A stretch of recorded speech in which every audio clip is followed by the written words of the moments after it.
Martineau. Des fois, quand on se sent contrarié, c'est peut-être parce qu'il touche à quelque chose.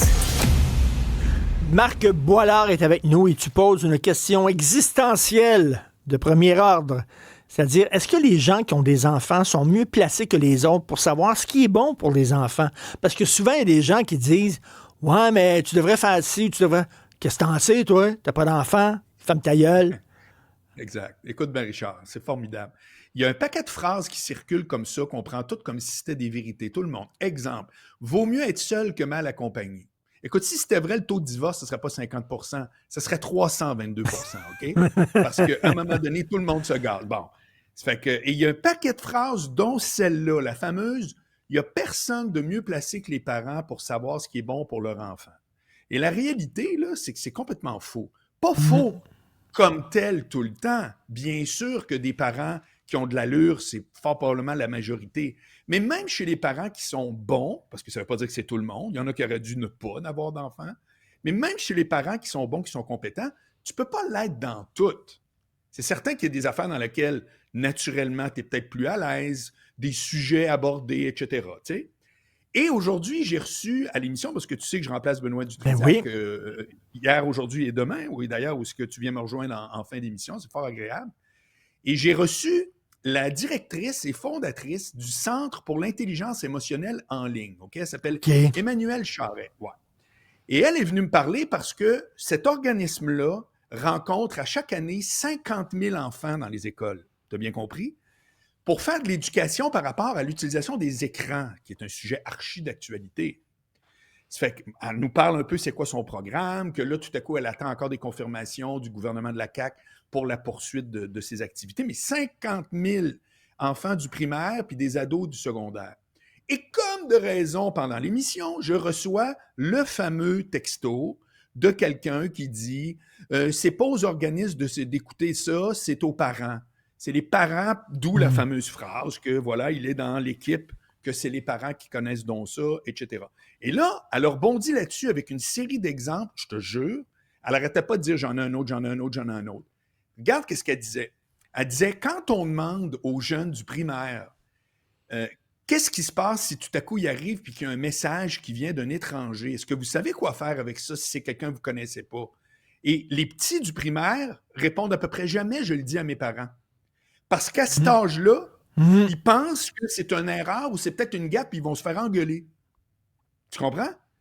Après ça, quand tu demandes aux jeunes du primaire et du secondaire, qu'est-ce que vous pensez que vos parents pensent du cellulaire, etc., ils répondent pour des raisons complètement différentes, mais les deux répondent, il faudrait que ça commence par que mes parents le lâchent eux autres, leur cellulaire. Qu'est-ce qu'il y a en dessous de ça que j'ai trouvé fascinant? C'est que l'information se rend même pas. À toute l'équipe qui dit c'est les parents les mieux placés, l'info, vous ne la recevez pas. Vous avez beau être les mieux attentionnés au monde, vous le savez même pas. Mais des fois, tu es les moins bien informés sur ce que font tes enfants. Puis écoute, Richard, c'est tout sauf un reproche. Être parent, c'est une crime de job, tu le sais 3 fois plutôt qu'une.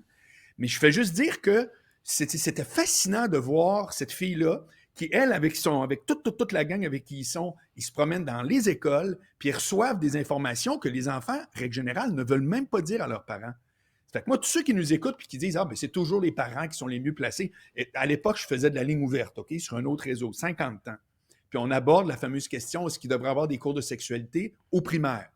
Alors, j'ai reçu encore une fois l'appel je me souviens plus de son nom, qui disait « C'est aux parents à faire ça ». Oui, mais Roger, il y a des parents qui sont juste mal à l'aise de parler de ça. Ils ont le droit, ça ne veut pas dire qu'ils sont habilités à tout faire tout le temps. Ça fait que je trouvais ça fort intéressant de voir qu'elle était dans l'œil de la tempête, puis elle pouvait, si tu veux, démolir une partie de ça, là, qui n'est pas une croyance qu'il faut perturber. Des fois, les parents ne sont pas si bien placés et ce n'est pas nécessairement de leur faute. Et c'est pas parce que tu es un parent que tu es nécessairement un bon parent non plus. Mais je vais dire une autre affaire. La logique de ça, c'est quoi? C'est que c'est mes enfants, OK? C'est moi qui les ai faits, c'est mes enfants. Moi, Richard, je te parle ici, là, je suis dans un condominium, il est à moi, OK? C'est à moi. Tout ce qui est dans le condo, c'est à moi. Les tuyaux sont à moi, oui. S'ils pètent, c'est drôle, j'appelle un plombier. C'est mes tuyaux. Ben oui. Mais j'appelle un plombier parce que c'est pas moi le meilleur pour réparer mes tuyaux. C'est la même affaire. d'avoir la petite humilité minimum de dire, ben moi, dans ce département-là, je pense pas que c'est moi qui est le mieux placé.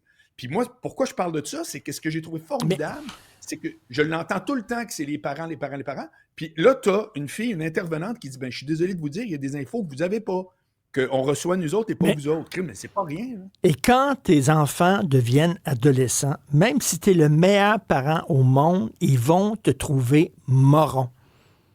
Ils vont te trouver débile parce qu'ils s'opposent à toi. Tu es tout ce qu'ils ne veulent pas être. Tu comprends-tu? Tu les comprends pas, tu es trop vieux, tu rien à voir. Fait qu'ils vont pas se confier à toi. Tu es la dernière personne à qui ils vont se confier.